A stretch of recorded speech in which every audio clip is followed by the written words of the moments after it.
Voilà, bienvenue à cette nouvelle réunion, nouvelle conférence, nouvelle discussion autour de l'intelligence artificielle avec alors un thème qui est sensiblement différent, heureusement, hein, d'une séance à l'autre. Au travers de nos différentes réunions et conférences, on a déjà abordé des sujets comme le rapport entre intelligence artificielle et le cerveau humain, mais aussi des questions éthiques, des questions politiques, des questions de l'usage de l'intelligence artificielle pour produire des deepfakes ou pour nous manipuler. On a envisagé plein de scénarios différents. Et il y a une constante, il me semble, qu'au travers d'une constante transversale avec toutes ces conférences, c'est à la fois systématiquement le recours à une très grande puissance computationnelle, c'est des machines qui calculent énormément d'informations, qui traitent des énormes masses de données d'un côté, et simultanément des technologies qui nous touchent de près. C'est-à-dire que de plus en plus, nous le retrouverons dans nos quotidiens sous différentes formes.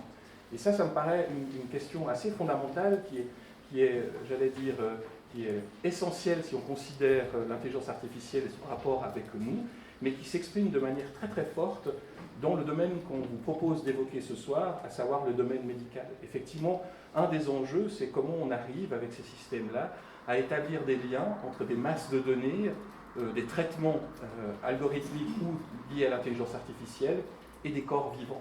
Qu'est-ce qui se passe quand on fait ça? Quelles sont les possibilités que ça ouvre? Quelles sont peut-être aussi les limites? C'est un peu ça qu'on va vous proposer d'explorer ce soir. Donc, sans plus attendre, je vais maintenant présenter la première intervenante que nous avons ce soir. Nous avons la chance d'avoir parmi nous la professeure Béatrice Schad, qui est notamment au CHUV. Elle a un parcours très riche, elle a presque une première vie professionnelle en qualité de journaliste, jusqu'en 2006 dans différents journaux importants de la place romande. Elle a notamment l'Hebdo, le Nouveau Quotidien, voilà, j'en cite quelques-uns. Et puis, elle s'est aussi assez tôt intéressée à la question de savoir comment la santé publique pouvait rester publique dans différentes évolutions sociétales. Et à ce titre-là, elle a fait 2 masters, si j'ai bien vu, un master en santé publique et aussi un master en sciences politiques. Ce qui lui a aussi, à la fois le premier à l'université, à la faculté de médecine de Genève, et le second à la Howard School of Public Health. Après un séjour aux États-Unis, donc, elle a initié ici au CHUV le service de communication qui compte aujourd'hui plus de 22 métiers. Donc ça, c'était aussi sans doute un chantier, j'ai dit 2 vies, mais en fait c'est 3 vies professionnelles au moins. Et puis, et dans ce cadre-là, je vais en rajouter une 4e pour ça, dans ce cadre-là, elle a aussi créé des lieux d'écoute pour les personnes en difficulté durant leur prise en charge, c'est-à-dire de penser le patient, mais dans son environnement humain, c'est les proches aidants, les proches soignants, les proches, pas simplement le patient comme personne, individu corps qui rentre dans une institution, mais quels sont les liens sociaux qui sont importants, qui l'accompagnent également. Et donc, dans des espaces de médiation entre patients, proches et professionnels, elle a démarré une thèse sur cette thématique de la création d'un lieu de recherche pour l'acceptabilité de ce type d'accompagnement dans des institutions médicales. Elle a été en 2019 nommée professeure titulaire en charge de l'enseignement et de recherche dans les relations entre patients, proches et professionnels. Et puis, plus proche encore, on va dire, mais c'est pas plus proche que ça, mais avec la thématique qui nous intéresse ce soir, elle a notamment développé avec 2 collègues de l'EPFL et du CHUV, les profs Jacques Fellet et Romain Daniel Gosselin, un cours intitulé « Professionnels de la santé face à l'intelligence artificielle, extinction ou rébellion ». Le titre de cet enseignement à la fois annonce annonce un sujet passionnant, important, et sans plus attendre, je me réjouis de lui donner la parole pour sa présentation. Merci beaucoup.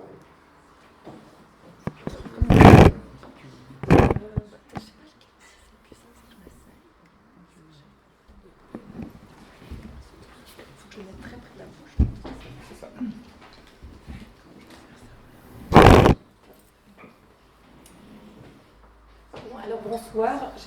Vous me direz si vous m'entendez, parce que, comme je disais à de tes collègues, il n'y a pas très longtemps, j'avais encore la voix de Tina Turner qui a mangé un crapaud. Donc voilà, j'ai une bronchite, j'espère que vous m'entendrez.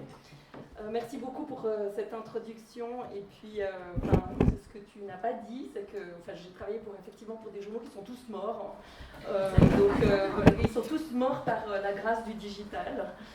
Donc voilà, j'espère que ce n'est pas tout à fait bon fait, mais c'est vrai que pour ceux qui ont connu l'hebdo, le Nouveau Quotidien, c'était vraiment effectivement mes lieux de passion avant qu'ils ne disparaissent. Mais voilà, c'est le lot, et pour dire à quel point finalement le digital touche pas que la médecine, mais aussi le journalisme et bien d'autres professions avec des conséquences qui étaient imprévisibles. C'est vrai que moi j'étais rédactrice en chef adjointe à l'hebdo pendant plusieurs années, et on avait une rédaction d'une centaine de personnes, et avant qu'on passe à 40, puis à 20, puis à plus rien. Donc voilà, c'était proprement inenvisageable quand j'ai commencé dans ce journal en particulier. Donc voilà, je ne vais pas vous annoncer ce soir la mort de la médecine, mais le fait c'est que, au contraire, je dirais, comment finalement, puis c'est de ça dont il sera question aujourd'hui, et tu as mentionné le cours qu'on a monté effectivement avec nos collègues Jacques Follet et puis Romain Daniel Gosselin, c'est plutôt comment est-ce qu'on intègre cette machine dans nos vies, comment est-ce qu'on en fait façon, et puis comment est-ce que finalement on augmente nos vies grâce à la machine. Donc il me revient l'honneur de commencer avant mon collègue Olivier Micheline, de vous parler du patient, de ce patient digital. Et finalement, c'est vrai que nous on s'est amusé avec ce cours à le nommer Extinction ou Rébellion, parce que ce qui est aussi encourageant, c'est que ce patient digital, il est bien là, il est bien présent, il est bien vivant. Et cette histoire de ce patient très engagé, il commence bien avant la digitalisation. Vous avez là la couverture d'un livre qui a fait date, qui était vraiment un livre très très important, parce qu'il a posé un mantra qui était finalement celui du patient, qui est devenu aujourd'hui le patient partenaire, le patient qui a eu un rôle en fait, qui veut avoir un rôle dans ses soins, et dont le mantra était « rien sur moi sans moi ». C'est finalement ce patient qui ne va pas symétriser la relation, mais il commence finalement d'occuper un territoire qui était celui strictement du médecin jusqu'à il y a peu. Et puis cette histoire, effectivement, elle est importante dans la digitalisation du patient, parce que sans ce livre, sans ce démarrage de l'histoire, eh bien aujourd'hui on n'aurait pas des patients qui sont aussi impliqués aussi dans le digital. Ce patient, en fait, il est aussi, au gré de la digitalisation, finalement, quelque chose qui l'intéresse beaucoup, c'est de s'autonomiser, en fait. Et il s'autonomise grâce, et moi j'étais stupéfaite de découvrir, ça c'est, vous voyez la source, qui est une source suisse, mais qui montre qu'aujourd'hui il y a 300 000 applications pour faire ce qu'on appelle le self-quantify. C'est-à-dire que si vous voulez prendre des mesures de votre santé, alors il y a une offre absolument dithyrambique sur l'App Store, et celui qui est un peu l'ancêtre, c'est ce Chris Dancy, qui a fait sensation en 2014, parce que finalement il a commencé à se mesurer toutes sortes de paramètres de santé, qu'il s'agisse de son rythme cardiaque, de la température de la peau, de son sommeil. En 2014, c'était encore, aujourd'hui ça paraît tout à fait normal, on est tous en train de se mesurer finalement des éléments de sa propre santé, mais lui il en a fait vraiment, il est devenu un peu l'icône dans le marché. Et vous voyez ici, c'était une page dans le The Wire, qui est un très très bon journal américain, et où il montre en fait tout ce qu'il mesure, et il est un peu facétieux, parce qu'il dit mon médecin, je me rends à son cabinet uniquement pour lui tenir compagnie, et on voit arriver ce patient qui sait beaucoup de choses, et puis qui va en fait bouleverser la relation thérapeutique. Et si vous vous intéressez à ces sujets, je vous recommande vivement le livre qui est tout à droite de Eric Topol, qui est un peu mon dieu dans le domaine, qui a aussi écrit maintenant Deep Medicine, Deep Medicine qui a inspiré notre cours sur Extinction et Rébellion, ou Rébellion disons, parce qu'il a commencé à partir de ce patient, en fait, avec ce petit gag qui est, finalement, c'est pas le médecin va vous recevoir, mais c'est le patient va vous recevoir face au médecin, et donc il rééquilibre complètement les relations. L'histoire de cette émancipation du patient qui se digitalise, elle commence en 1936 avec Alan Turing. Peut-être que vous avez déjà entendu parler de lui ou vu le film formidable sur ce chercheur qui avait en fait démantelé le système des nazis en fait de codage. Et finalement, de fil en aiguille, on arrive en 2017 où pour la première fois, la FDA aux États-Unis qui homologue une application pour un autodiagnostic. C'est la première fois qu'on voit arriver une application qui devient finalement un instrument de la médecine. Et simultanément, on voit se développer sur les réseaux sociaux bien toutes sortes de plateformes où les patients commencent d'échanger, mais entre eux. Alors là, on ne parle même plus de tenir compagnie aux médecins, mais de plateformes comme Patients Like Me, qui est en fait cette plateforme que, je ne sais pas si certains d'entre vous la connaissent, mais elle a fait sensation, c'est la femme de celui qui a créé Facebook, qui a créé ce Patients Like Me, qui est un peu le Facebook des gens malades, où les gens échangent des informations sur des maladies pour lesquelles la médecine n'a pas de solution, ou des gens qui sont frustrés d'absence de réponse de la médecine. Et en fait, ils se débrouillent entre eux pour trouver finalement des solutions. Et j'aime beaucoup cette idée que ce patient engagé, c'est dans cette étude en bas de la slide de Kish, qui montre que le patient engagé, c'est finalement le meilleur médicament du siècle. Parce qu'il est là, il participe, il emmagasine des connaissances et puis il les ramène dans la consultation pour les mettre à l'épreuve de l'appréciation du médecin. Donc, ce qui était aussi, moi, ce qui m'intéresse beaucoup, c'est évidemment, enfin, ça a été dit en introduction, c'est comment se passe qu'est-ce que ça modifie dans la relation, en fait, que le médecin soit face à un patient aussi documenté. Et ce qu'on sait, c'est que de manière générale, les médecins n'aiment pas les patients intelligents. Hein. C'est pas moi qui le dis, mais en tout cas, on le vérifie, c'est que finalement, un patient qui amène beaucoup d'informations dans la consultation, il est assez volontiers jugé comme patient difficile.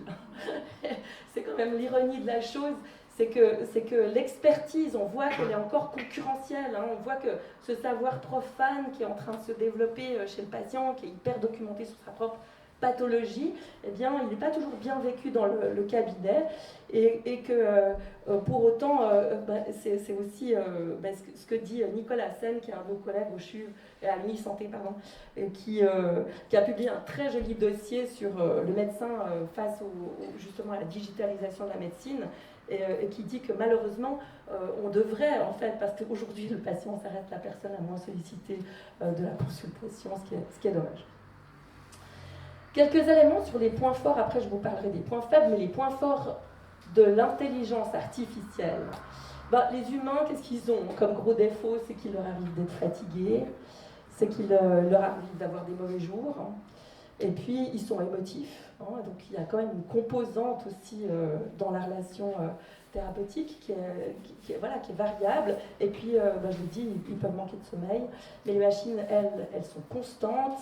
Elles peuvent travailler 24 heures sur 24, elles ne prennent pas de vacances, et puis elles ne se plaignent pas souvent, disons.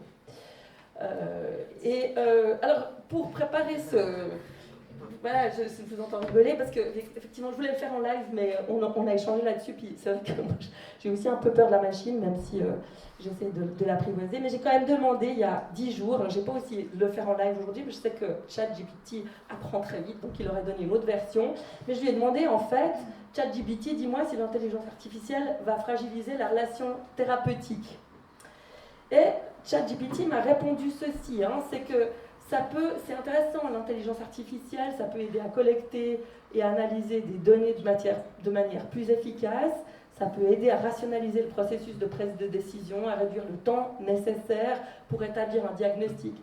Mais ce qui est joli, c'est que c'est un peu du cannibalisme digital, c'est que ChatGPT dit aussi l'IA ne peut pas remplacer la relation. Ça, c'est quand même une bonne nouvelle.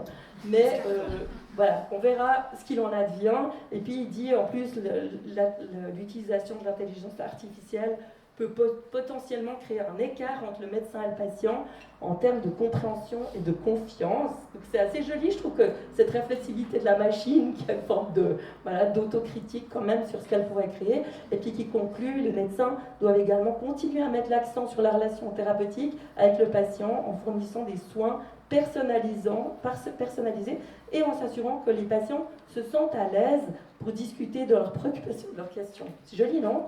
C'est assez attendrissant. On aurait pu imaginer que l'intelligence artificielle va finalement être beaucoup plus critique sur la fragilité de l'être humain. Eh bien non, elle a cette élégance de reconnaître la puissance. Et ça, c'est un graphe que j'ai tiré tel quel du livre de Topol, que j'aime beaucoup. C'est une prédiction, en fait, qui a essayé de calculer. Donc cette prédiction n'est pas très ancienne, elle date d'il y a 2-3 ans, mais vous verrez à quel point elle est déjà fausse. Parce que, par exemple, il dit en fait à quel moment la machine va dépasser l'être humain. Alors j'ai juste piqué là-dedans. Par exemple, traduire des discours. Vous voyez qu'il situe ça en 2026. Je ne sais pas si vous avez déjà testé DeepL, mais disons en termes de traduction, puis ce week-end j'étais à une conférence sur la traduction au Salon du Livre. Tous les traducteurs étaient effarés parce qu'ils disaient, mais quelque part, la machine, elle fait déjà très très bien, on n'est qu'en 2023 et on est largement, disons, concurrencé.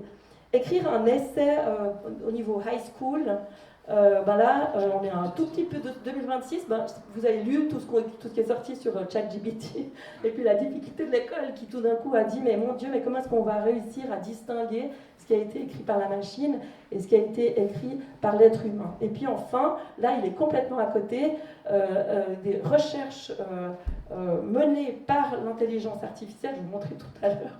Il situe ça en 2096 et 2106.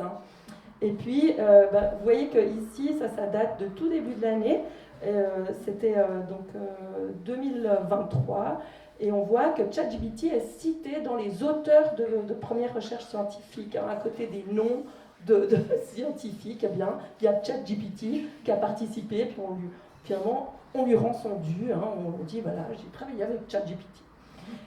Donc on n'est pas du tout donc juste par rapport à cette approximation qui a été faite il y a 3-4 ans et qui est complètement à côté, puisqu'elle est évaluée à 2106, l'année où on serait dépassé et où la recherche scientifique se ferait par intelligence artificielle.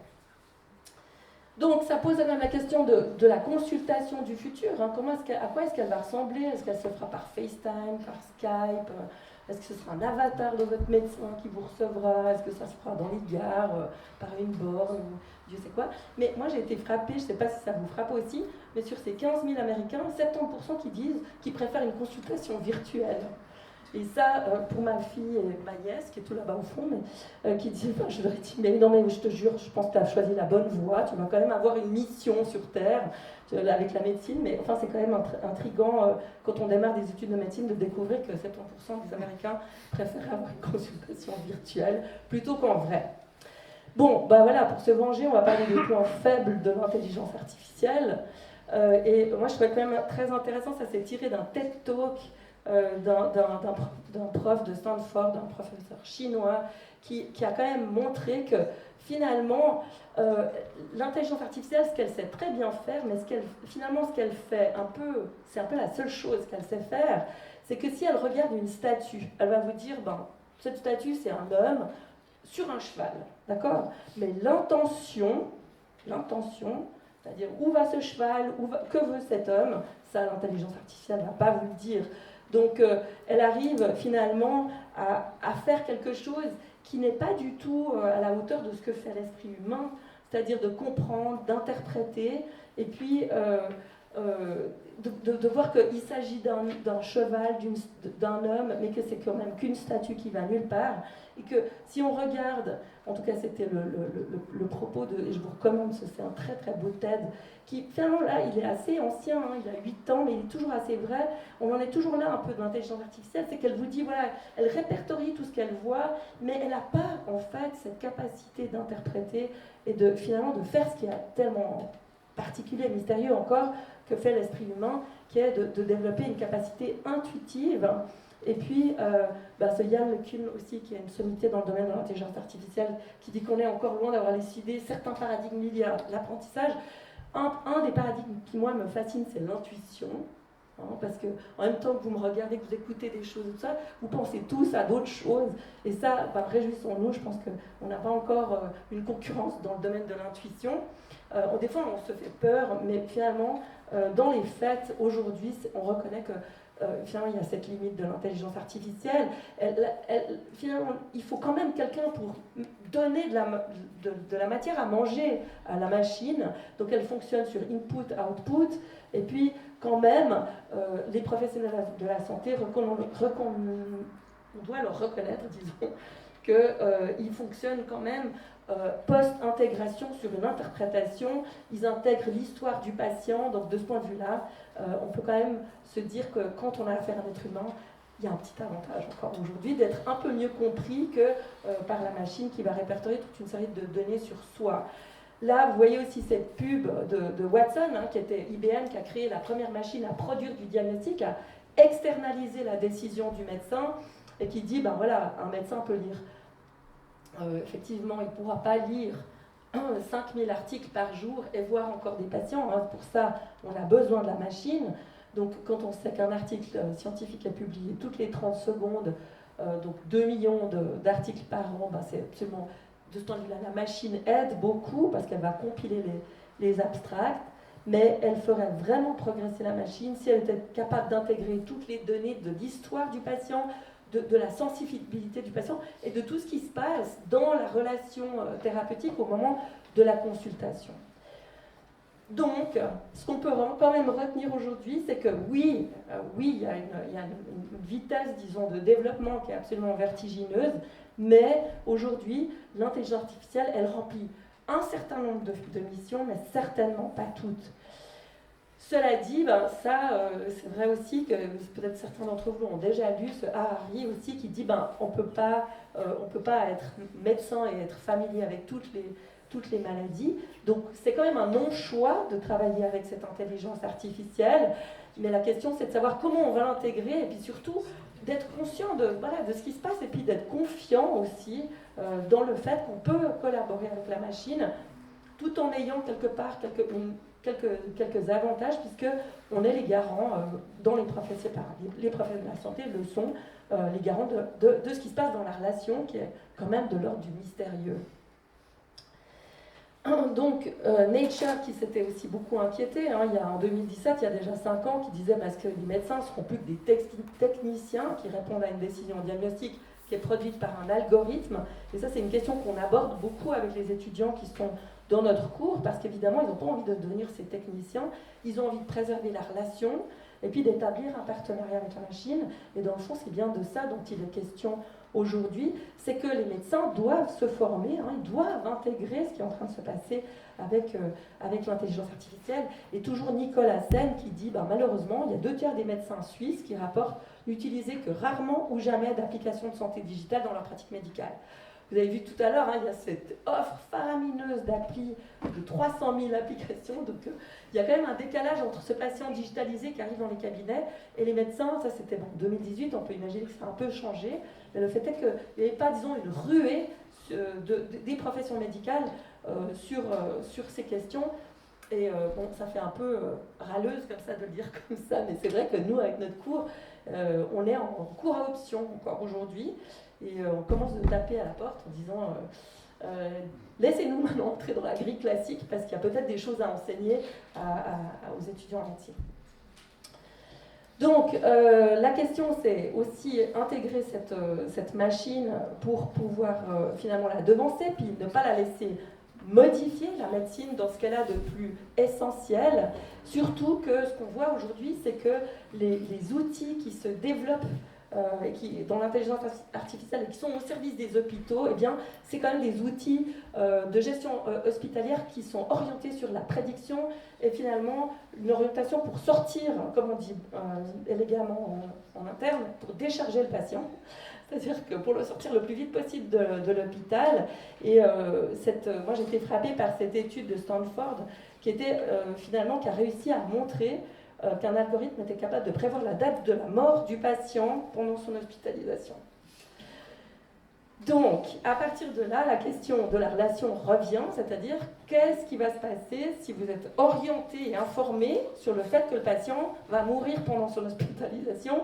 Est-ce que vous redoublez d'attention envers ce patient? Est-ce que vous l'orientez vers les soins palliatifs? Ou est-ce que vous vous dites, priorité aux autres patients qui vont vivre pendant le séjour? En fait, c'est effectivement vous voyez des scores ici qui sont même importants puisque les résultats étaient relativement puissants. Donc c'était plus de 90% des personnes dans l'algorithme avaient prévu le décès dans les 3 à 12 mois suivants sont effectivement morts. Soyons positifs. Quand la machine a prédit qu'ils allaient survivre, ils ont aussi survécu, ce qui est quand même une bonne nouvelle. Mais le fait est que ça pose quand même des problèmes parce qu'évidemment, dans la rationalité économique qui est celle qui gouverne quand même, je dirais, le système de santé en général, eh bien, il va falloir savoir ce qu'on va faire, notamment du point de vue asycurologique, qu'est-ce que les assurances vont faire quand ils auront ce type d'informations, sous quel type de pression ils vont mettre les hôpitaux et les professionnels, et puis est-ce qu'on prendra encore le temps de soigner, est-ce qu'on gagnera, est-ce qu'on utilisera ce temps gagné par la machine pour soigner la relation, ou est-ce qu'au contraire, c'est des gens qu'on mettra d'ores et déjà par pertes et profits. Donc, je vous l'ai dit, on voit que là où on met beaucoup d'énergie et de finances aujourd'hui, c'est dans le développement de systèmes d'intelligence artificielle pour éviter les hospitalisations ou les réadmissions. Ça, c'est une grande obsession du moment. Et en Chine, par exemple, à Guangzhou, vous avez un hôpital qui gère essentiellement tout le fonctionnement de son hôpital par des algorithmes sur le dossier du patient, qui suggère des diagnostics, qui identifie le patient via la reconnaissance faciale, qui interprète des CT scans, qui gère les flux de patients et l'occupation des chambres. Donc on voit que aussi là, il y a toute une série de métiers hospitaliers qui sont en train de disparaître à la faveur de l'arrivée de l'intelligence artificielle. Vous voyez ici le premier hôpital, et ça on le dit souvent en guise de boutade, c'est qu'il n'y a pas plus charmant qu'un hôpital sans patients. La vie serait tellement simple. Et vous voyez ici qu'en 2015, aux États-Unis, un hôpital s'est ouvert sans patients. C'est un hôpital qui est entièrement organisé autour de l'intelligence artificielle et de médecine virtuelle, où en fait, il n'y a que des professionnels, il n'y a plus de patients dans le bâtiment. Ils sont tous à la maison et on les gère depuis l'hôpital. Donc c'est quand même... Il y a des signaux encore à bas bruit ici ou là. Là, on est à côté d'un bâtiment où il y a quand même 1200 patients qui sont encore hospitalisés. Mais vous imaginez, peut-être dans 10 ans, qui sait, on aura peut-être vidé la moitié de l'hôpital et puis on les tiendra à la maison et on les gérera d'ici là. Encore un mot sur ce qu'en pensent les patients. Vous voyez ici que quand même, dans cette étude qui date de l'année dernière, il y a 60% qui sont quand même un peu inconfortables si un médecin utilise l'AI pour diagnostiquer ce dont ils souffrent. Il y en a 38% qui pensent que ça peut améliorer leur prise en charge et puis diminuer les erreurs médicales. 36% qui pensent que ça peut nuire à leur prise en charge. Donc les gens sont encore un peu divisés. Et 27% qui pensent que ça ne change rien à leur prise en charge. Et puis, généralement, c'est plutôt les hommes, les jeunes, avec un niveau d'éducation élevé, qui sont plus favorables. Ici, vous voyez que dans cette étude, on voit que les gens sont plutôt inquiets qu'on aille trop vite vers l'intelligence artificielle. 75% des patients qui disent « Ouh là là, ça va un peu vite pour moi ». Et puis, il y a aussi une majorité des gens qui ont peur que ça entame la relation thérapeutique. Donc, on voit qu'il y a quand même un peu, disons, généralement une inquiétude. Donc voilà, en guise de conclusion, est-ce qu'on va vers l'extinction de cette relation ou est-ce qu'on va trouver moyen de se rebeller par différentes manières? La question, je pense vraiment qu'il est d'abord important de se poser, c'est est-ce que cette technologie est neutre? Parce que la technologie a l'air toujours neutre finalement, on a l'impression que ce n'est que de la technologie, mais comme je disais tout à l'heure, il faut nourrir l'intelligence artificielle et il faut bien que cette nourriture vienne de quelque part, donc la question... c'est que finalement, elle transporte des valeurs spécifiques, cette nourriture. Il y a des gens qui l'ont pensée, comme je vous disais tout à l'heure, elle est pensée aujourd'hui pour orienter plutôt vers l'évitement de réadmission hospitalière, pour gagner aussi sur le plan économique. Donc la question c'est, finalement, le risque, est-ce que c'est pas qu'on synthétise le patient à ses données, comme je vous parlais tout à l'heure de l'intelligence artificielle qui finalement donne des faits, et puis qu'on oublie que ce patient a une histoire, qu'il a une culture, et que cette neutralité, elle est beaucoup soulignée par ce philosophe que j'aime beaucoup, qui est Bruno Latour, qui dit il y a une fin des moyens. Et les moyens qui sont mis aujourd'hui à disposition de la gestion et du futur de la gestion hospitalière, eh bien, ils poursuivent une finalité. La question, c'est de bien interroger quelle est cette finalité, qu'est-ce qu'on poursuit quand on généralise l'utilisation de l'intelligence artificielle. Et c'est vrai qu'aujourd'hui, on voit il y a une telle progression de ces outils de gestion hospitalière que, en fait, ça s'immisce plus que ça n'est pensé ou légiféré. La loi va beaucoup trop lentement, hein, le système législatif, eh bien, en tout cas en particulier aussi en Suisse, il n'est pas du tout aussi rapide que le progrès technologique. Dans un des cours qu'on donne, on fait intervenir un prof de Sciences Po, je le disais tout à l'heure, qui s'appelle David Gruson, et qui dit, en fait, qui a été mandaté par Emmanuel Macron pour préserver la notion de garantie humaine dans la médecine. Donc, comment est-ce qu'on va faire pour garder de la place pour l'être humain dans la médecine? Donc on voit bien que voilà, la loi est pas du tout, finalement, c'est pas une bonne réponse, c'est pas une réponse efficace contre ce qui est en train de se passer et ce qui se répand dans les hôpitaux en particulier. Et que donc il faut toujours se demander si, quand on introduit une technologie, quelle est la manière d'envisager le monde que cette technologie révèle, et puis bien être conscient des lieux de décision éthique et les préserver pour pouvoir fournir une réponse éthique à la généralisation de cette technologie. Et puis, je pense que, j'en finirai là-dessus, que c'est important de se méfier de l'illusion de l'immédiateté. En médecine, il y a une notion qui est formidable, qui est celle de l'hésitation. Et c'est pas une notion que connaît la machine n'hésite pas. Si on demande à ChatGPT, est-ce que tu es capable d'hésiter, il dit, en gros, la semaine passée en tout cas, maintenant il a peut-être appris, mais il m'a dit, je ne sais pas. La retenue, le doute, et finalement la médecine c'est quand même ça, et c'est aussi la rencontre avec un individu qui est face à ses propres angoisses, à ses propres peurs, à sa finitude possible. Toutes ces notions-là, elles ne sont pas forcément claires pour la machine. Donc la question, ça va plutôt être pour les jeunes médecins qui se développent aujourd'hui, c'est de savoir comment ils peuvent résister à ne pas synthétiser le patient en un simple portrait digital et de ne pas voir le médecin comme le patient comme une masse de données, mais vraiment comme un corps vécu. Hein. C'est cette distinction qui est possible en allemand, mais malheureusement en français qui est moins subtile, mais c'est le corps vécu, un Leib, versus le corps connu, qui est le Körper, qui est un peu le corps connu, qui est un peu finalement ce qu'on est tenté de ne plus voir, on est tenté de voir plus que ça en médecine, et que le défi, s'il y en a un, ça va bien être de combiner la vigilance et l'attention dans la relation de soins, tout en intégrant cette nouvelle technologie. Voilà.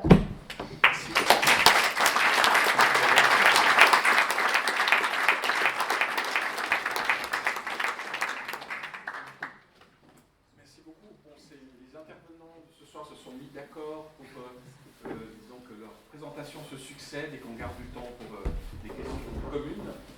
Donc,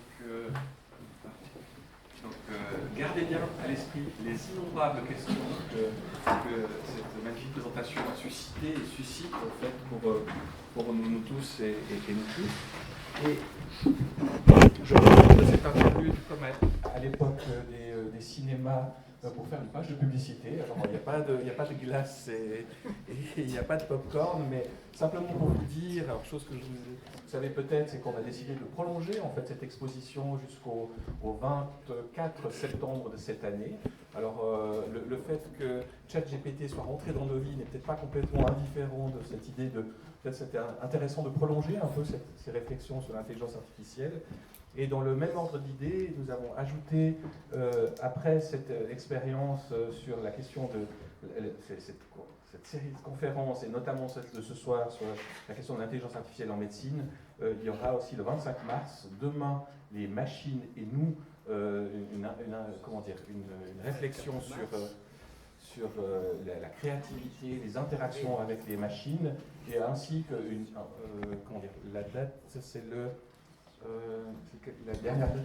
Oui, ça c'est le 25 avril, mais il y a encore une autre, le 23 mai, voilà, qui passe sur le 23 mai, une conférence notamment sur l'équité, c'est-à-dire les questions entre intelligence artificielle, les rapports nord-sud, et aussi les questions de genre et d'autres questions. Voilà, c'est ces dimensions-là que nous avons rajoutées au programme.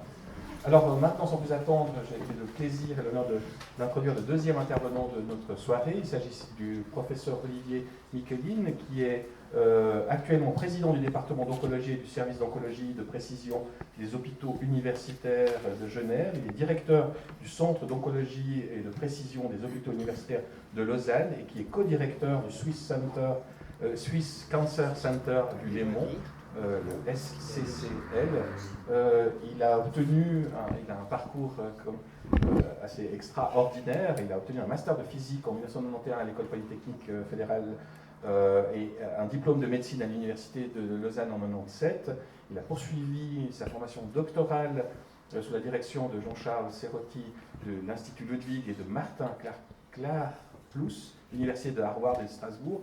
Il était lauréat du prix Nobel de chimie en 2013 et ensuite il a été nommé chef de groupe à l'Institut suisse de bioinformatique en 2002, devenu professeur assistant en faculté de médecine à Lausanne en 2004 et il a en parallèle suivi une formation dans le domaine de l'oncologie pour lequel il a obtenu son certificat de spécialiste en 2017. Donc nous avons la chance d'avoir parmi nous une sommité, une pointure dans ce domaine et peut-être que c'est vraiment la personne idéale qu'il nous faut ce soir pour bien comprendre, on va dire, les avantages extraordinaires que nous apporte l'intelligence artificielle, mais peut-être aussi ses limites. Donc je lui laisse la parole tout de suite. Merci.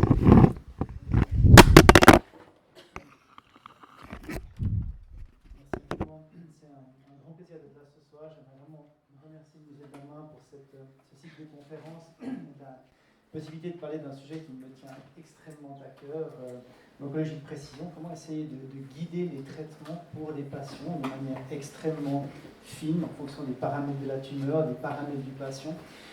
Et comment est-ce que l'intelligence artificielle s'articule dans ces questions. J'espère vous montrer que ça devient vraiment une des facettes incontournables de ce domaine. Alors, quelle est la relation entre l'oncologie de précision et l'intelligence artificielle? Tout d'abord, comme le disait le professeur Chad, c'est l'accès à des données massives, à des données qui deviennent de plus en plus présentes dans nos vies de tous les jours, mais aussi dans le système de soins. Vous voyez ici des exemples avec la génomique, la transcriptomique, tous ces noms barbares qu'on entend de plus en plus, qui sont des analyses moléculaires très larges qu'on peut faire sur la tumeur, dans le sang du patient, et qui nous donnent énormément d'informations sur comment la tumeur fonctionne, qu'est-ce qui se passe, pourquoi elle a résisté à un traitement, et bien entendu des options pour arriver à trouver des thérapies pour combattre ces résistances. On voit aussi les micro-environnements de la tumeur. Je vais vous parler beaucoup de pathologie digitale. C'est une nouvelle source d'information.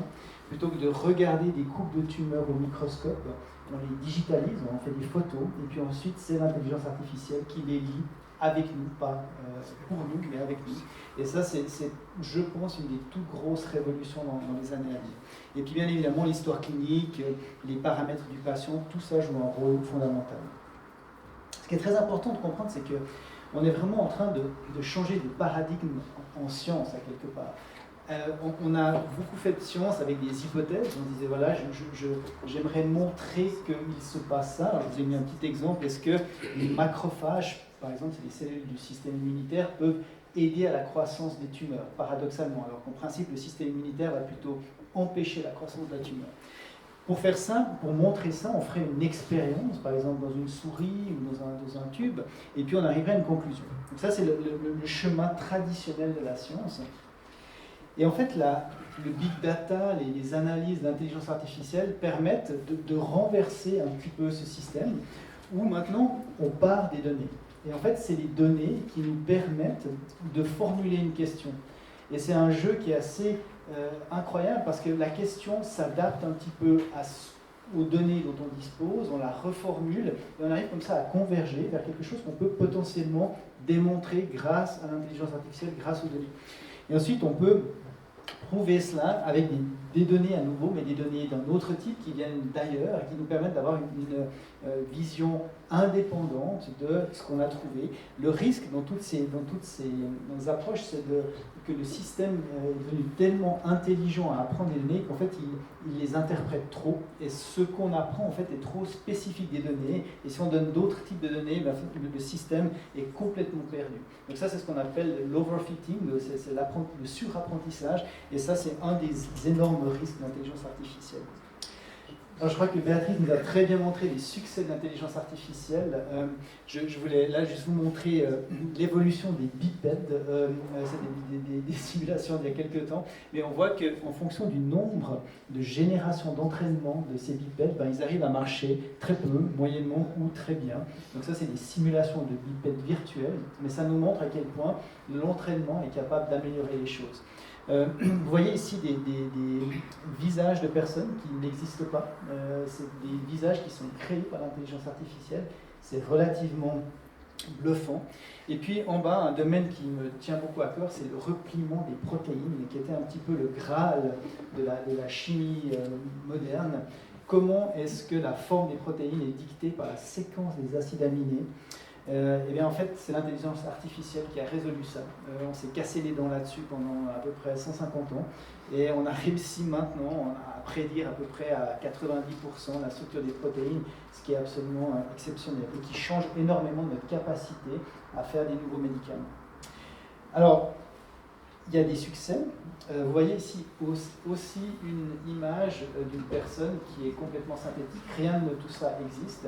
Vous voyez le niveau de réalisme incroyable. Et ça vous frappera assez rapidement qu'il y a un petit bug. Et c'est en fait un bug qui est extrêmement connu.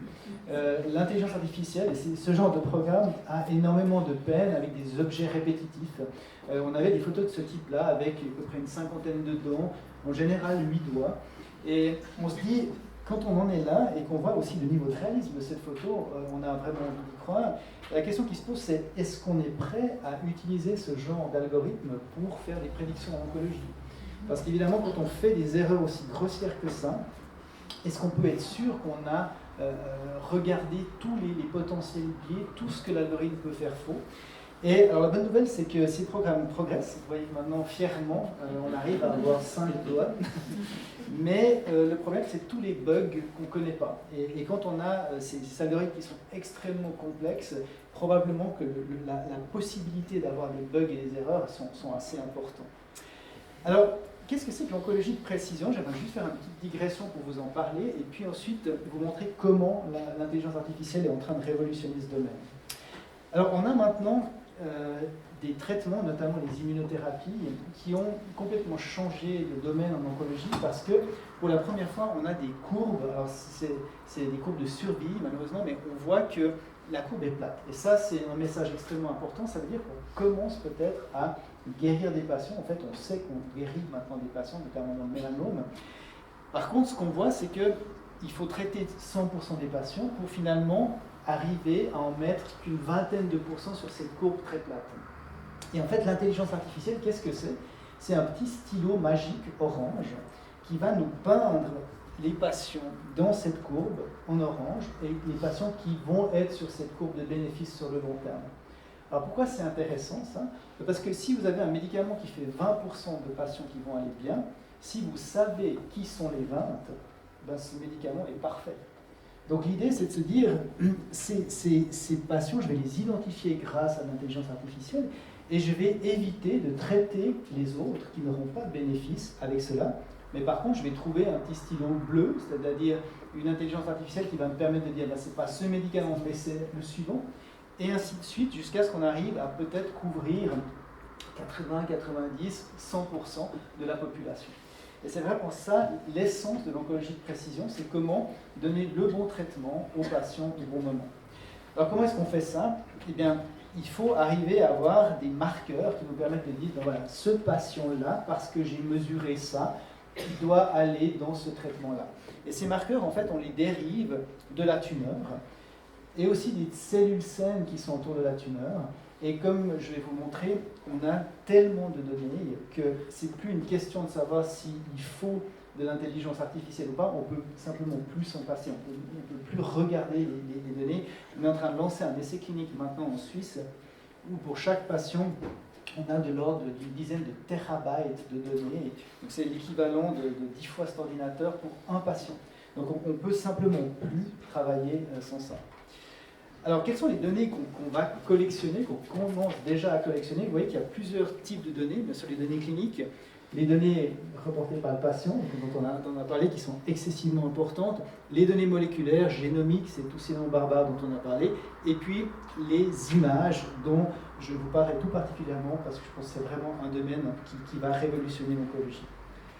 Alors, pour amener ces données aux patients, il faut d'abord les contextualiser, les comprendre, et puis savoir qu'est-ce qui est normal et qu'est-ce qui ne l'est pas. Et pour ça, il faut un référentiel. Et c'est là où la loi des grands nombres s'applique. Pour avoir un référentiel qui soit satisfaisant, il faut avoir énormément de patients. Et c'est pour ça qu'on est tous en train de se mettre en réseau, au niveau national, international, pour avoir un référentiel suffisant qui nous permette de dire « Ah, ben, tel macrophage, s'il a telle anomalie, alors le patient va aller mieux si on lui fait tel ou tel traitement. » Donc on va ramener tout ça à un organe de décision qu'on appelle le tumor board moléculaire. On a créé un tumor board moléculaire entre Lausanne et Genève il y a de ça 5 ans. Et ce tumor board va pouvoir intégrer toutes ces données et dire voilà, il faut tel médicament à ce patient. Pour que la boucle soit bouclée, il faut être capable de ramener maintenant ce qui s'est passé pour ce patient dans l'ensemble des données de départ pour que le système fasse une boucle et puisse continuer à apprendre. Et on est en train de travailler maintenant pour que chaque patient amène de l'information et puisse continuer à enrichir le système.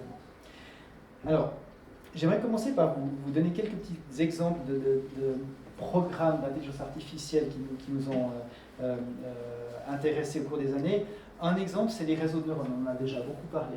Vous voyez qu'on s'était amusé à utiliser des réseaux de neurones pour comprendre le fonctionnement du système immunitaire. Ça, c'était il y a vraiment déjà très longtemps.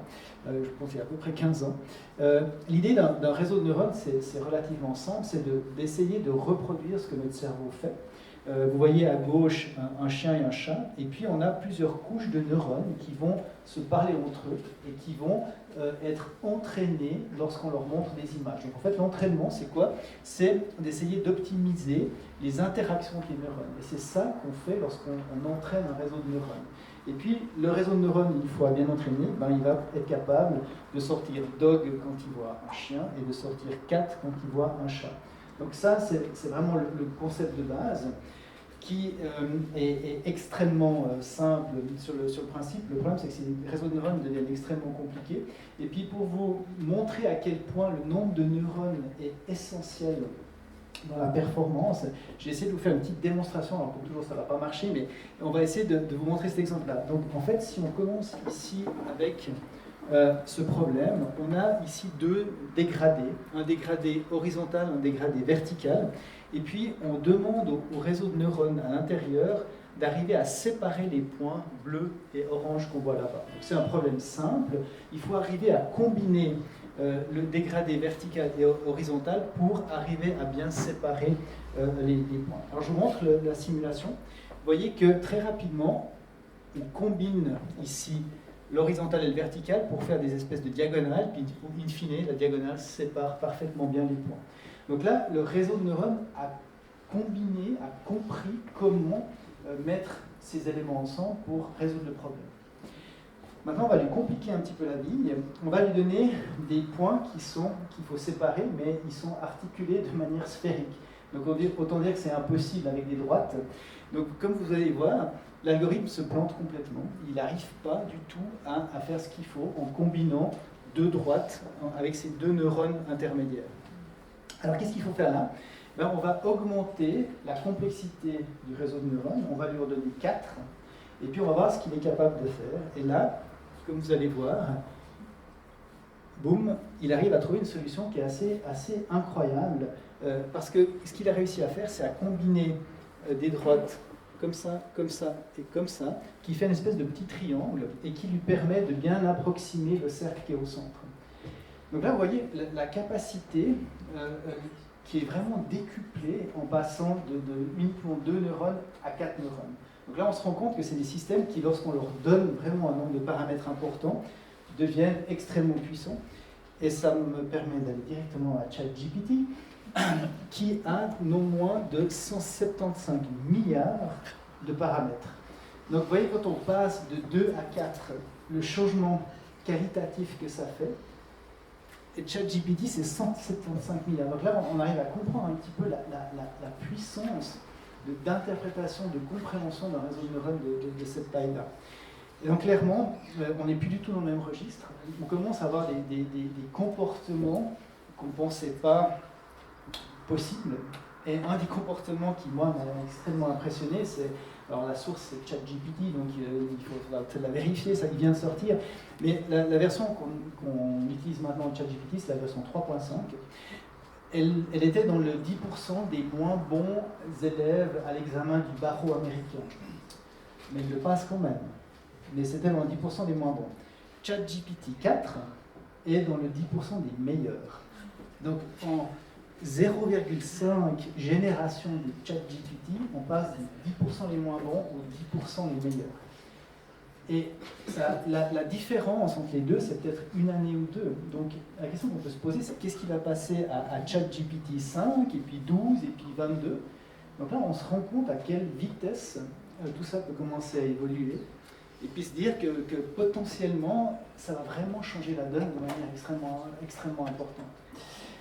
Alors évidemment, je me suis aussi porté au jeu de poser une question vraiment d'oncologie à ChatGPT. Il faut savoir qu'il n'est pas du tout fait pour faire ça. ChatGPT est vraiment fait pour être un généraliste. Il a appris en gros Internet.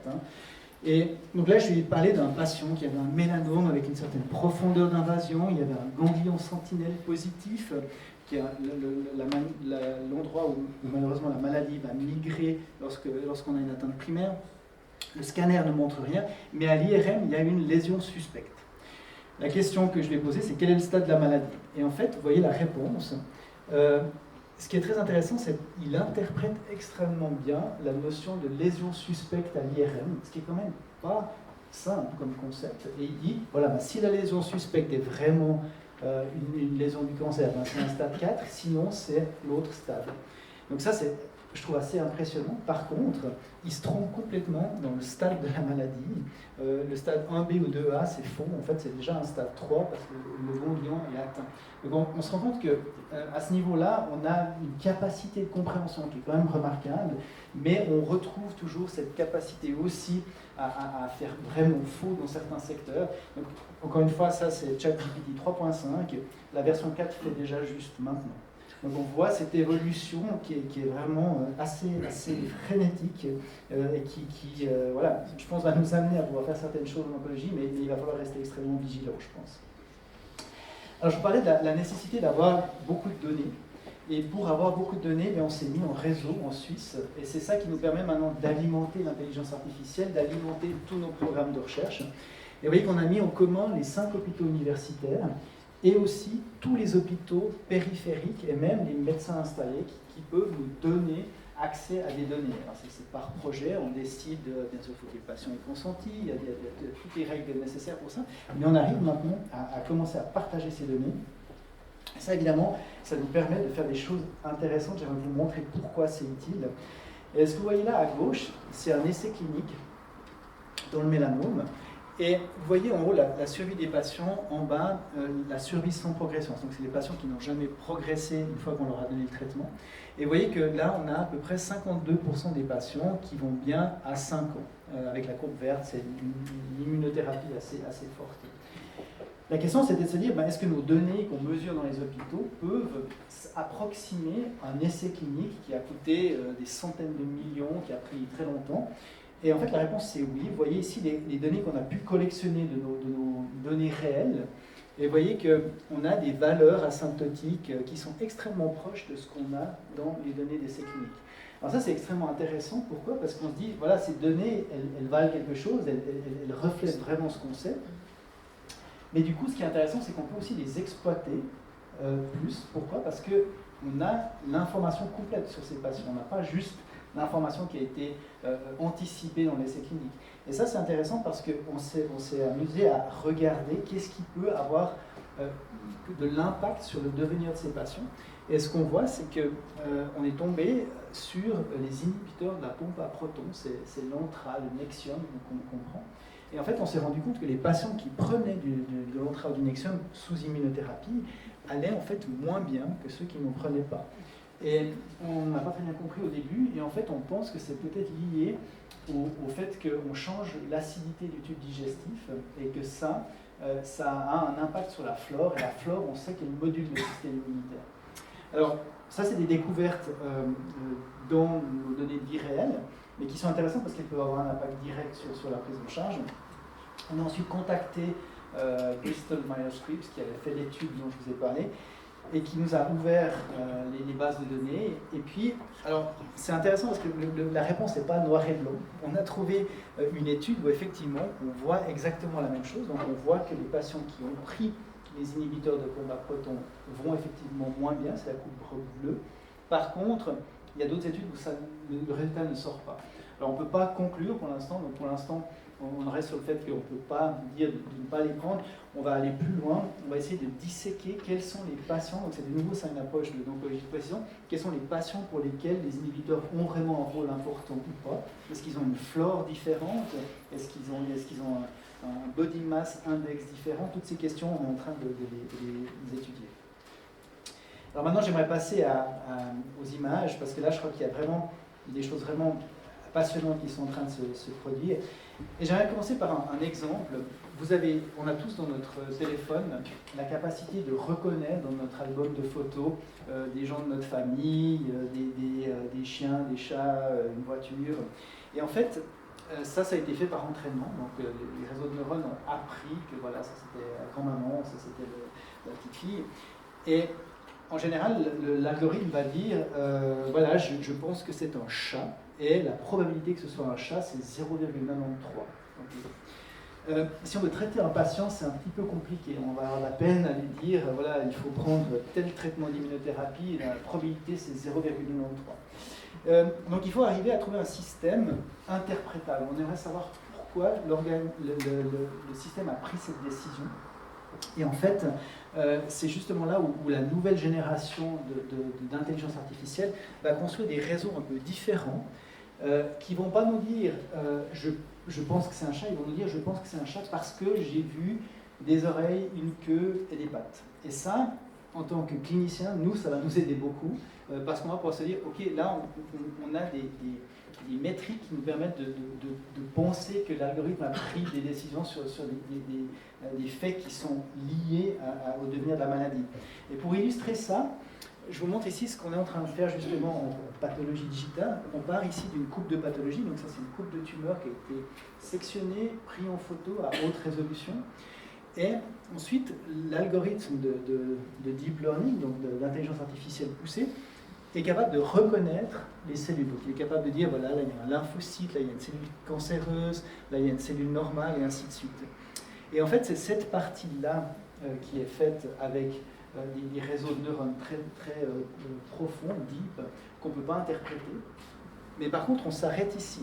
Et puis, une fois qu'on a identifié le type de cellule, on utilise des algorithmes qui sont complètement différents, notamment là, la théorie des graphes. C'est des réseaux de connexion de ces cellules. Et en fait, avec ça, maintenant, on a l'interprétabilité. Donc, on a pu dissocier la partie reconnaissance d'image de la partie association de ce qu'on voit en termes de structure cellulaire avec le devenir des patients. Et c'est là où on pense qu'on va pouvoir avoir un peu le beurre et l'argent du beurre, une capacité très forte pour détecter ce qui se passe, mais garder quelque chose qu'on peut interpréter. Alors ce que je vous montre là, c'est les travaux de Andrew Janovcic, qui travaille avec moi et qui est extraordinaire, qui est un des piliers de la pathologie digitale. On fait ça avec les pathologues, des HUG ici. Et vous voyez que l'algorithme, là, il est en train d'apprendre où sont les lymphocytes. Les lymphocytes, c'est les cellules du système immunitaire qui détectent en jaune. Et grâce à ça, on peut, par exemple, passer des milliers de coupes à la moulinette et avoir une force de compréhension de qu'est-ce qui est vraiment important pour que l'immunothérapie marche ou pas, qui est sans précédent. Alors, qu'est-ce qu'on a trouvé? On a trouvé une chose très intéressante, c'est que le nombre de cellules immunitaires, qui en principe sont là pour détruire la tumeur, que vous avez à gauche, ne prédit absolument pas si le patient va répondre ou pas. Ça, c'était un petit peu surprenant. Par contre, si on regarde à droite, on voit qu'il y a une propriété, c'est la propriété 178, c'est juste comme ça qu'on l'a trouvée dans notre liste. En fait, elle fait une différence assez importante. Et qu'est-ce qu'elle décrit, cette propriété? C'est l'infiltrativité. C'est à quel point les lymphocytes sont seuls au milieu de la tumeur. Et pour mesurer ça, en fait, on compte le nombre de non-lymphocytes autour d'un lymphocyte. Parce que s'il y a beaucoup de lymphocytes autour de lymphocyte, c'est qu'il est en fait avec ses petits amis. Mais s'il y a des non-lymphocytes autour de lui, c'est qu'il est clairement en train de se promener au sein de la tumeur. Et c'est ça qui est prédictif de l'effet des immunothérapies. Alors on a un petit peu poussé le système et on a pu vraiment commencer à quantifier de manière assez fine quelle est la propriété de ces lymphocytes. Vous voyez ici une grappe de lymphocytes en bleu, en rouge et dans d'autres couleurs. Et en fait, on a pu comme ça définir des métriques, des structures qui sont associées aux bénéfices. Et vous voyez maintenant que le pouvoir de séparation devient extrêmement impressionnant. Parce que vous avez en haut, la courbe bleue, c'est des patients qui sont prédits comme ayant un haut bénéfice à l'immunothérapie, prédits. Donc c'est une biopsie qui est faite avant. Ces patients-là, c'est extrêmement utile de savoir ça. Pourquoi ? Parce que si, par exemple, ils font une toxicité, s'ils ont de la peine à avoir leur traitement, on sera plus motivé à se dire, mais essayons quand même de passer ce cap, parce que vous avez peut-être 80% de chances que vous en bénéficiez.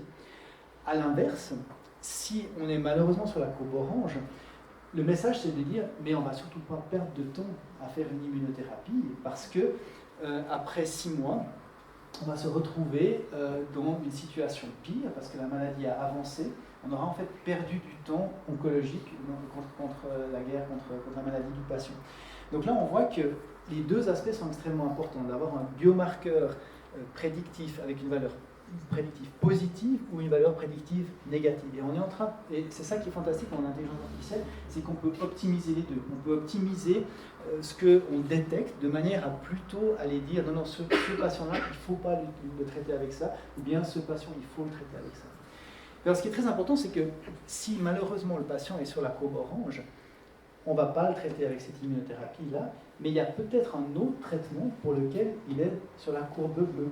Donc en fait, après, on va passer tous les traitements avec ce genre d'algorithme et dire « Ah, mais là, il faudrait faire une thérapie ciblée, ou il faudrait faire de la radiothérapie, et ainsi de suite. » Donc c'est des balbutiements, il n'y a encore rien de tout ça qui est actif en clinique, mais on se rend compte que c'est vers ça qu'on va aller, et probablement que dans le futur, l'intelligence artificielle aura un rôle central grâce à ce genre d'algorithme.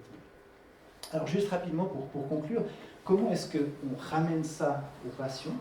Eh bien, on le fait au travers d'un tumor board moléculaire, je vous en parlais tout à l'heure, où en fait le patient a un échantillon qui est pris, on fait des analyses très poussées sur l'échantillon, et puis ensuite on a énormément d'expertises différentes, c'est ça qui est passionnant, de voir comment ces tumor boards fonctionnent, où on a des généticiens, des oncologues, des spécialistes de la donnée, des physiciens, des bioinformaticiens, tout ce petit monde est autour de la question, et l'intelligence artificielle prend un rôle de plus en plus important dans l'assignement du bon patient au bon traitement, qui ensuite est exécuté. Alors on a commencé ces tumor boards à Lausanne et à Genève de manière synchrone, c'est un tumor board conjoint, toutes les semaines on se voit en visioconférence. À l'époque, c'était révolutionnaire de faire un tumor board en visioconférence. Depuis le Covid, ça n'est plus trop, mais on continue à le faire. Et en fait, on a eu un succès au-delà de tout ce qu'on pouvait espérer. On a beaucoup plus de patients qui nous ont été adressés. On voit qu'on a plus de 3000 patients maintenant. Et en fait, on voit qu'on peut faire ce qu'on appelle des traitements off-label. Donc, on donne, par exemple, le traitement pour un cancer du sein à quelqu'un qui a un cancer de la vessie, parce qu'on a pu voir que les bases moléculaires nous permettent de faire cet assignement. Et on a aussi ces techniques de l'intelligence artificielle qui commencent à nous aider énormément. Donc on a vraiment là un bras clinique qui est extrêmement bien structuré et qui nous aide à avancer.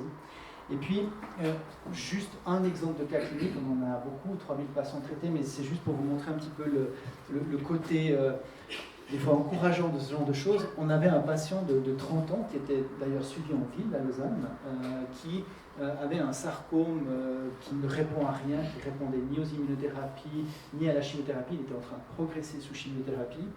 Et en fait, quand on a fait nos analyses, on est tombé sur un gène, PDL1, qui était très très fortement exprimé. Et en général, ces sarcomes ne font pas ça. D'où la nécessité d'avoir un référentiel, c'est parce qu'on savait que ce n'est pas quelque chose de commun dans ce type de maladie, qu'on s'est dit, là il y a quelque chose de bizarre, et il se trouve que ce gène, en fait, il est responsable d'un échappement au système immunitaire. Et on s'est dit, tiens, ce sarcome qui normalement ne répond pas aux immunothérapies, celui-là, il a dû se cacher du système immunitaire, donc peut-être qu'une immunothérapie en viendrait à bout. Et du coup, on a effectivement traité le patient avec une immunothérapie, et il a fait ce qu'on appelle une réponse complète, donc il a éradiqué toute sa maladie, et à ce jour, il est toujours bien porté. Donc là, on a vraiment l'impression que ces analyses très larges ont vraiment changé la trajectoire oncologique du patient. C'est malheureusement pas tout le temps ce qu'on observe, mais évidemment que de voir les choses comme ça nous donne l'idée de se dire, voilà, ces approches de précision vont à terme nous amener à de plus en plus d'options thérapeutiques pour les patients. Donc pour amener ça à la plus grande échelle, on a lancé un gros programme suisse où on fait exactement ce dont on a parlé là, qui est le bras standard, mais on a rajouté des bras basés sur le tissu frais, où on fait des analyses extrêmement larges qu'on appelle les analyses omiques. Et en fait, on a maintenant la capacité de ramener ça dans un délai de 2 à 3 semaines dans le tumeur moléculaire, qui va nous permettre d'aller encore plus loin dans la personnalisation du traitement. Et puis, on va aussi essayer de comprendre comment certaines maladies résistent au système immunitaire. Ça, c'est le projet de recherche, avec des analyses beaucoup plus larges encore, exploratoires. Donc ce programme devrait commencer d'ici 1 à 2 mois. C'est un programme suisse. On fait ces analyses à travers toute la Suisse. Donc c'est un vrai défi méthodologique et technologique, mais ça avance bien. On a un groupe d'oncologues avec nous qui sont extraordinaires, de scientifiques, de biologistes, de bioinformaticiens, et les choses avancent vraiment très vite. Voilà, alors pour conclure, je pense qu'on a réussi avec les immunothérapies à faire un changement qualitatif, puisqu'on est capable maintenant d'induire une rémission sur la maladie de longue durée. Et puis, le fait qu'on puisse maintenant mieux sélectionner les traitements nous fait penser qu'à terme, en utilisant notamment l'intelligence artificielle, on va être capable de monter cette barre simplement par une meilleure sélection du traitement pour chaque patient. Donc c'est vraiment le grand objectif qu'on a pour les 5-10 ans à venir.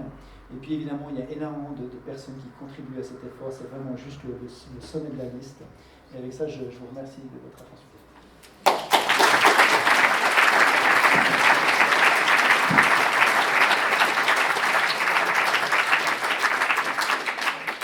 Merci infiniment pour cette présentation. Je propose peut-être que les 2 intervenants vous restiez devant. Et vraiment, j'ai une question de la salle. Juste une question de l'hôpital de la Riviera, il est pas dans votre... Non, alors on a des échanges, hein. Il y a des cas qui nous sont intéressés.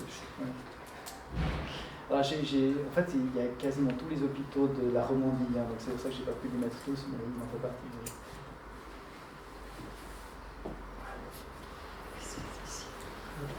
Quels sont les cancers qui bénéficient ou qui bénéficieront le plus et le plus rapidement de cette intelligence artificielle? Ouais, c'est une très bonne question. On pense que l'immunothérapie, en fait, ne marche pas dans certains types de cancers parce qu'il y a des mécanismes actifs que la tumeur met en place pour échapper au système immunitaire. Et puis ces mécanismes, ils sont très tumeur dépendant, très personnalisé. Donc c'est justement là l'idée de l'oncologie personnalisée, c'est d'arriver à détecter ces mécanismes.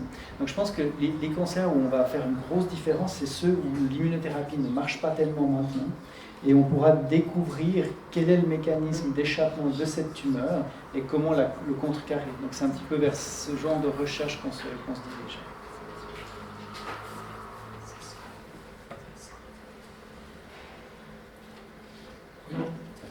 Combien de temps ça vous a pris de construire la base de données de référence que vous utilisez pour comparer? Et aussi, quel pourcentage cette base de données de référence correspond à la population générale suisse? Pourquoi est-ce que vous avez identifié des catégories de population qui ne sont pas représentées et qui, pour le coup, ne bénéficieraient pas de ces intelligences artificielles? Oui, ça, c'est une très bonne question. C'est la représentativité du set d'apprentissage. Alors là, on a 3000 patients qu'on ne sélectionne pas du tout. C'est-à-dire que tous les patients qui nous sont adressés, qui ont les critères cliniques pour qu'on puisse être utile, font partie de cette base. Donc à l'heure actuelle, on a ces 3000 patients, mais en fait, on a beaucoup plus que ça, parce qu'on a aussi appris de toutes sortes de bases, notamment les bases des hôpitaux. Donc on essaie de mettre le maximum de données en commun. Et donc on essaie de jongler avec tout ça pour avoir le maximum de couverture et pour pouvoir essayer d'être prédictif dans le plus grand nombre de situations. Mais c'est vrai, ce que vous dites est très important. Hein. Si on est un hôpital tertiaire ou primaire, on n'aura pas le même genre de patients.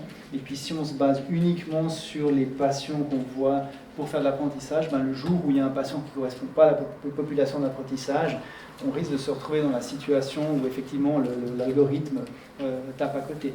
Mais encore une fois, on essaie maintenant de diversifier les sets d'apprentissage, et puis c'est là où l'interprétabilité est extrêmement importante, parce que lorsque l'algorithme sort de son set d'entraînement, en fait il va commencer à donner les raisons pour lesquelles il a pris cette décision qui vont nous faire tilt. Donc c'est là où c'est très important de ne pas avoir un effet boîte noire où on ne sait pas comment interpréter.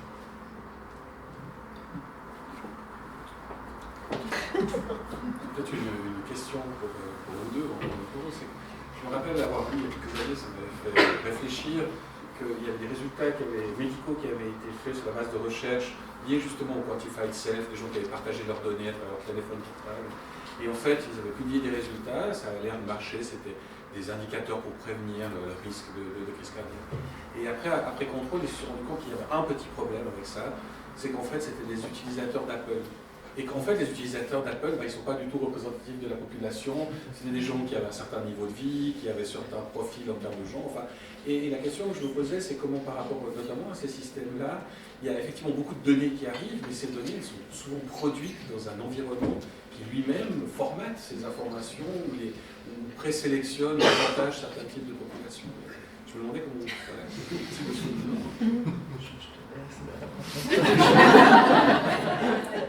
passer la parole. Si je formule la question, c'est par rapport à ce type et c'est dans les deux cas, à partir du côté un peu hermétique, comment le professionnel de la santé, quels sont les moyens qu'il a? Vous parliez du patient très informé qui arrivait avec beaucoup d'informations. Est-ce que le médecin est désinformé par rapport à ça ou désarmé par rapport à ça? Je pense pas, honnêtement. Je pense que j'ai parlé du clos de goût des médecins dans cette étude. En tout cas, c'était relevé qu'il y avait à peu près un tiers seulement des médecins qui avaient envie de se former dans le domaine. Mais cela dit, ça veut pas dire qu'ils sont, pour ceux qui sont formés, qui sont désinformés. Enfin, moi, je pense que la question, c'est vraiment d'arriver à connaître la source. Hein. Et puis là, en l'occurrence, ce genre de biais, je pense qu'il faut y être attentif de toutes les manières. Moi, je crois que la question, c'est plutôt de savoir aussi si on est d'accord d'être observé, de se laisser observer, parce que finalement, c'est assez simple quand on informe un système qui vient d'Apple, on est actif. Moi, ce qui m'inquiète davantage, c'est finalement, j'ai lu il y a quelques temps une étude qui montrait que, par exemple, Apple peut... sur cette petite app-là qu'on a sur le téléphone qui est intégré automatiquement, elle peut mesurer la vitesse du pas, votre vitesse de marche. Et qu'en fait, si vous marchez plus lentement, vous êtes à risque d'être repéré comme dépressif. Et donc, moi, ce qui me fait... J'ai plus peur, finalement, de ces informations qui sont collectées à notre insu que celles qu'on collecte et qu'on va partager avec son médecin. Même s'il y a un biais, je pense que le médecin il va de toute façon le savoir, enfin je veux dire, il va questionner la source, c'est la formation médicale elle-même qui amène à ça. Mais par contre, toutes ces informations, et moi il m'est arrivé quelque chose d'assez étonnant l'autre jour, c'est que j'étais avec une amie à table, ça m'a rendu complètement paranoïaque, parce qu'on parlait d'un de ses ex, pour vous dire une chose, et puis pendant qu'on en parlait, je reçois un message de LinkedIn qui me propose de me connecter à cette personne. Puis j'ai plus ce genre d'inquiétude aujourd'hui. Je dis pas du tout, j'ai peut-être un hasard absolu, mais la question c'est qu'est-ce qu'on sait de ces systèmes? Est-ce qu'on est vraiment informé? Est-ce qu'on réfléchit suffisamment? Est-ce qu'on a les moyens de savoir finalement ce qui est mesuré sans qu'on le sache et ce qui est transmis sans qu'on le sache? Évidemment, c'était de la paranoïa pure de ma part. Hein. Je ne pense pas que LinkedIn écoute nos conversations. Mais le fait est que ça m'a questionné sur toute cette zone grise à laquelle je n'ai pas accès et qui finalement collecte des informations et ce qui en est fait, voilà, Je pense que, enfin, voilà, ça c'est ma version paranoïaque, mais peut-être en a une autre. Non, moi je suis absolument d'accord. On disait l'intelligence artificielle, l'IA, on utilise beaucoup plutôt le terme intelligence augmentée.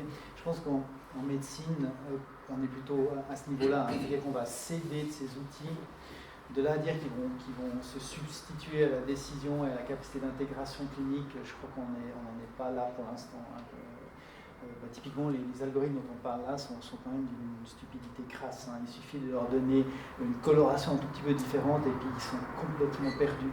Alors, c'est vrai que c'est des intelligences très limitées. Hein. Ça, c'est comparé à du ChatGPT. Maintenant, c'est vrai que les intelligences fortes, est-ce qu'elles seront capables d'extrapoler un peu plus? Là, on est vraiment plutôt dans l'interpolation. Donc, il faut être vraiment très prudent avec le set d'entraînement. Oui. Est-ce que le patient est averti s'il fait partie de votre panel de 3000 personnes atteintes d'un cancer? Est-ce que vous dites au patient, ben voilà, on va tester telle procédure pour vous? Alors absolument, c'est fondamental. Non seulement on lui dit, mais on lui fait signer un consentement éclairé sur lequel il a le temps de réfléchir. Enfin, tout ça c'est extrêmement bien normé, hein, et on respecte ça absolument scrupuleusement. Une fois que le tumor board a pris sa décision et qu'il y a une proposition thérapeutique, à nouveau, c'est rediscuter avec lui, recontextualiser, et puis on va vers un traitement ou pas. Hein, et in fine, c'est toujours le patient qui a le dernier mot. Donc nous, on arrive avec des propositions additionnelles. Dans certains cas, elles peuvent être très utiles, mais dans certains cas, non. Et puis dans certains cas, elles sont refusées parce que ce n'est pas adéquat pour la situation du patient. Je vois deux petites questions, si c'est possible. Est-ce qu'un patient qui serait intéressé par une telle démarche, qui n'a pas été englobé dans votre groupe, peut faire une demande pour participer à ce genre de recherche? À l'heure actuelle, on a contacté pratiquement tous les oncologues de la Romandie. Donc en principe, ils ont tous, une fois ou l'autre, adressé un patient. Donc ils connaissent la procédure. Donc je pense que si le patient en parle à son oncologue, c'est quelque chose qu'il va pouvoir faire. Puis une chose qui est très importante, hein, c'est que c'est absolument gratuit, il n'y a aucun coût aux patients, parce que évidemment c'est des analyses qui sont assez chères, mais on a heureusement un système de santé en Suisse qui nous a permis de sponsoriser ça de différentes manières, et donc ça permet vraiment d'avoir un système qui est totalement égalitaire. C'était vraiment une des contraintes de design assez fortes, même sine qua non. Merci, c'était aux assurances. Oui, allez-y. J'avais juste une question. Vous parlez d'une implémentation de votre programme dans les 2 prochains mois ou quelque chose comme ça. Je voudrais savoir quels étaient les freins pour l'implémentation de ce programme. Parce qu'on parlait du coût de la santé en Suisse, ça représente à peu près 12% du PIB. Et puis justement avoir vos insights sur ça.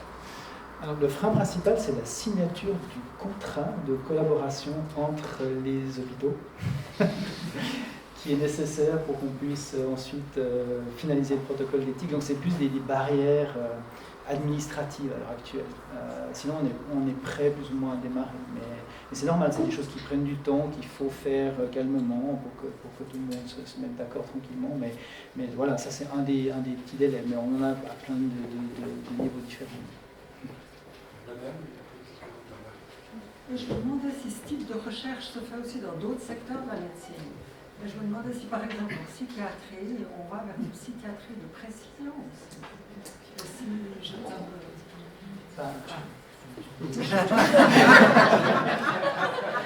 J'ai essayé. Alors je pense que la médecine va vers la médecine de précision. Je pense que tous les domaines où on est capable d'assembler des données qui font sens, qui sont pertinentes, qui sont fit par rapport aux problèmes, l'intelligence augmentée ou artificielle va nous aider, ça c'est sûr. Il y a quelques jours la leçon inaugurale du professeur Pierre Marquet, qui en fait fait de la visualisation holographique des neurones en 3 dimensions. Et en fait, il utilise ça pour essayer de comprendre les maladies psychiatriques.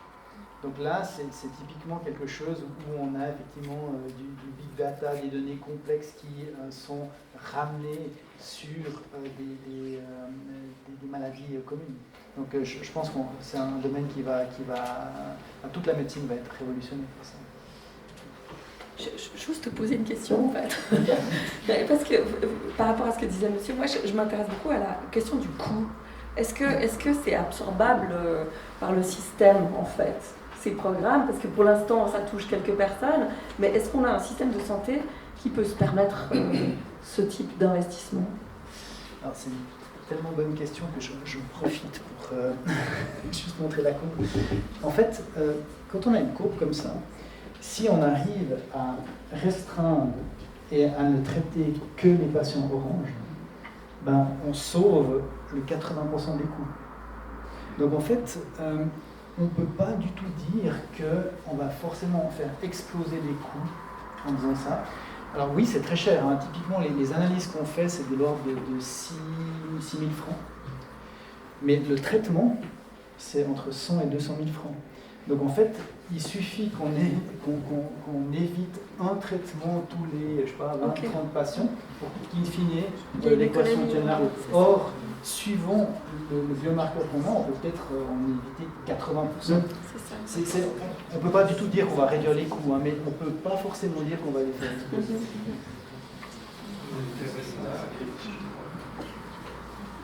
Moi, j'aimerais avoir votre avis sur le futur des essais cliniques sur les données.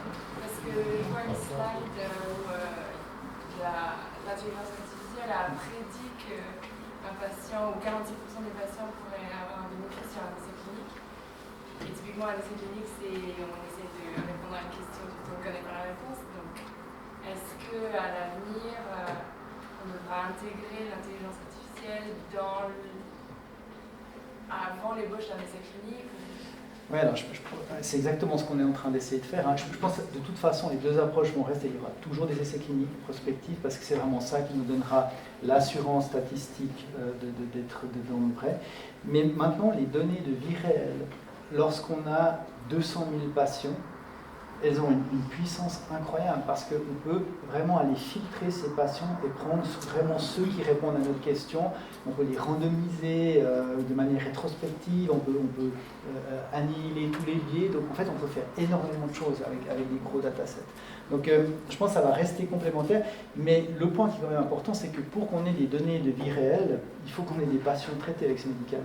Donc évidemment, les phases 1, on ne va pas pouvoir les faire comme ça, parce que c'est que lorsqu'on a suffisamment de patients dans les bases de données qu'on peut commencer à devenir prédictif. Donc il y aura toujours besoin des deux approches. Encore deux questions peut-être. Moi j'ai une question à propos du traitement des données. Comment vous faites faire la différence à votre intelligence artificielle ou à votre algorithme entre une corrélation et une causalité et puis les facteurs cachés? Oui, c'est une très très bonne question. Alors, c'est clair que nous, ce qu'on décode, c'est des corrélations. Après, il y a des algorithmes assez pointus d'intelligence artificielle qui commencent à pouvoir donner une sorte de ranking de ce qui est causal. Donc là, il y a plein de techniques qui permettent de faire ça.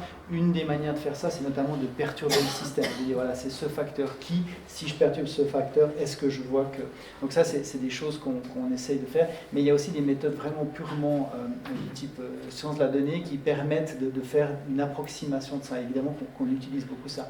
Mais c'est vrai que nous, on pense à ça tout le temps, parce que, évidemment, quand on fait ce genre de choses, les associations, on en trouve des millions. Et il faut être capable d'aller chercher les plus pertinentes et aussi de réduire la dimensionnalité de ce qu'on recherche. Donc ça, c'est très important, mais maintenant, l'intelligence artificielle le fait extrêmement bien. Quelle est la taille minimum des données pour qu'on arrive à décrire ce qui se passe? Et évidemment qu'on fait ça avant de faire ces corrélations. Une dernière question. Oui, monsieur. Pour faire fonctionner l'algorithme, le deep learning, vous avez toujours besoin de toujours plus de données. Vous avez besoin d'échanger entre les différentes entités au sein en Suisse. Vous allez aussi devoir travailler avec d'autres établissements en dehors de l'Union européenne, en dehors des États-Unis, vers les États-Unis. finalement, toutes ces données, vous avez le consentement, parce que là, dans le cadre d'un essai clinique, pour autant, vous en avez toujours besoin de plus. Comment vous allez vous assurer, in fine, qu'on protège correctement les données de ces patients? Et finalement, comment s'assurer que mes données en tant que patient ne vont pas être partagées directement à la biopharma, à des assurances?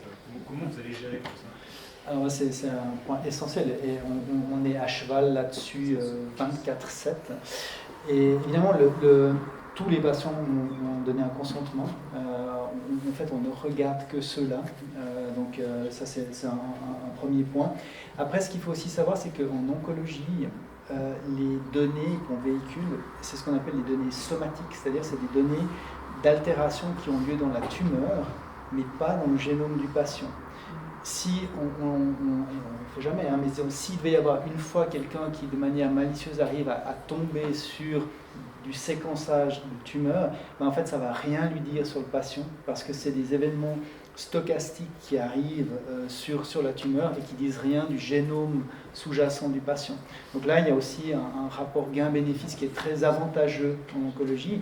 Et aussi le fait que ça amène les options thérapeutiques. Donc c'est vrai que la balance là, elle est assez avantageuse. Ceci dit, il faut être absolument scrupuleux sur tous ces aspects.